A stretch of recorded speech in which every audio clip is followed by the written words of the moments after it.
तो चलिए Docker networking की दुनिया में गोता लगाते हैं। आज हम इसके सबसे जरूरी हिस्सों को समझेंगे और ये भी देखेंगे कि ये असल में काम कैसे करता है, वो भी बिल्कुल आसान भाषा में।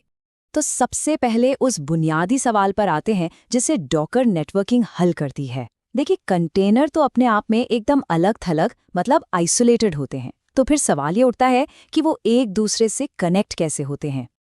तो ये जो सफ़र है, इसकी शुरुआत हम करेंगे सबसे आम चीज़ से, एक ऐसे सिनारियो से जिसका सामना अक्सर डेवलपर्स को करना पड़ता है, और फिर वहाँ से हम धीरे धीरे और भी एडवांस टॉपिक्स की तरफ बढ़ेंगे। तो सबसे पहले हमारे सामने आता है ब्रिज नेटवर्क। ये समझिए कि किसी भी नए डॉकर कंटेनर के लिए ये डिफ़ॉल्ट नेटवर्क है, मतलब सबसे आम नेटवर्क टाइप। इसको ऐसे समझिए, मान लीजिए सारे कंटेनर्स एक ही ऑफिस की बिल्डिंग में काम करने वाले लोग हैं।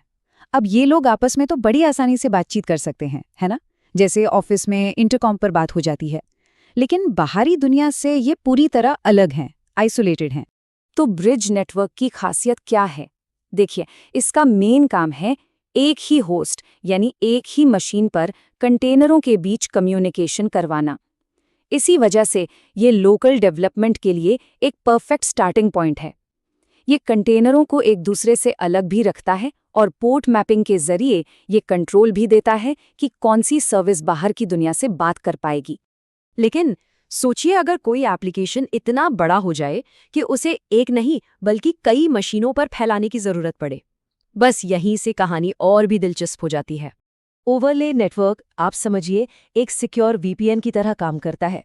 जैसे एक वीपीएन अलग अलग शहरों के ऑफिस को जोड़ देता है ना, ठीक वैसे ही ये कंटेनरों को ऐसा महसूस कराता है कि वो सब एक ही लोकल नेटवर्क पर हैं, भले ही असल में वो दुनिया के किसी भी कोने में अलग अलग फिजिकल मशीनों पर क्यों ना चल रहे हों। तो एक बात बिल्कुल साफ है, जहां बड़े स्केल की बात आती है वहां ओवरले नेटवर्क ही काम आता है।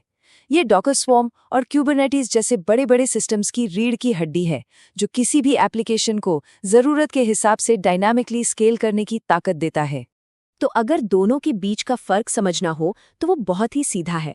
एकदम संक्षेप में कहे तो ब्रिज नेटवर्क लोकल काम के लिए है और ओवरले नेटवर्क डिस्ट्रीब्यूटेड सिस्टम्स के लिए। बस इतना ही सिंपल है। अच्छा, अब एक ऐसी नेटवर्क की बात करते हैं जो शायद रोजमर्रा के काम में ना आए, लेकिन जब इसकी जरूरत पड़ती है तो ये किसी लाइफ सेवर से कम नहीं होता, और वो है मैकवेलन नेटवर्क। ये लाइन असल में सब कुछ बता देती है। मैकवेलन का सबसे खास मकसद ही यही है कि वो कंटेनरों को नेटवर्क पर ऐसा दिखाए जैसे वो कोई असली फिजिकल डिवाइस हो। सुनने में ये किसी जादू जैसा लगता है ना? मैकवेलन हर एक कंटेनर को उसका अपना एक यूनिक मैक एड्रेस दे देता है। इससे होता ये है कि कंटेनर डॉकर के नॉर्मल नेटवर्किंग रूल्स को बाईपास करके सीधा फिजिकल नेटवर्क से कनेक्ट हो जाता है, बिल्कुल वैसे ही जैसे कोई नया कंप्यूटर हमारे नेटवर्क से जुड़ता है। ये तरीका उन पुराने यानी लेगेसी सिस्टम्स के साथ जुड़ने के लिए बहुत काम आता है जो फिजिकल डिवाइस की उम्मीद करते हैं।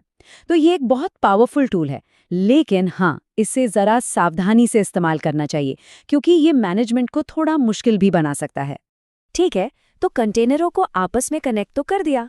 अब अगला लॉजिकल स्टेप क्या है? जाहिर सी बात है, इन कनेक्शंस को सुरक्षित बनाना, मतलब सिक्योर करना। देखिए, सिर्फ इसलिए कि सर्विसेज आपस में बात कर सकती हैं, इसका ये मतलब बिल्कुल नहीं है कि वो असुरक्षित तरीके से बात करें। सिक्योरिटी कोई बाद में सोचने वाली चीज नहीं है, ये तो एक जरूरत है। डॉकर में सिक्योरिटी के लिए 3 लेयर्स का अप्रोच है। सबसे पहला, ट्रैफिक को कंट्रोल करना। ये बिल्कुल किसी क्लब के बाउंसर की तरह है, जो तय करता है कि कौन अंदर आ सकता है और कौन नहीं। दूसरा, डेटा को एन्क्रिप्ट करना। ये ऐसा है जैसे किसी सीक्रेट कोड में मैसेज भेजना जिसे सिर्फ वही पढ़ पाए जिसके लिए वो है। और तीसरा है एक्सेस को मैनेज करना, यानी सिस्टम की चाबियां सिर्फ ऑथराइज्ड लोगों के हाथ में ही देना। तो ब्रिज, ओवरले और मैकवेलन, इन तीनों के इस नए समझ के साथ अब सवाल ये नहीं है कि कौन सा नेटवर्क सबसे अच्छा है, बल्कि असली सवाल ये है कि अगले बड़े प्रोजेक्ट के लिए कौन सा नेटवर्क सही रहेगा। और अब सही फैसला लेने के लिए जरूरी जानकारी हम सबके पास है।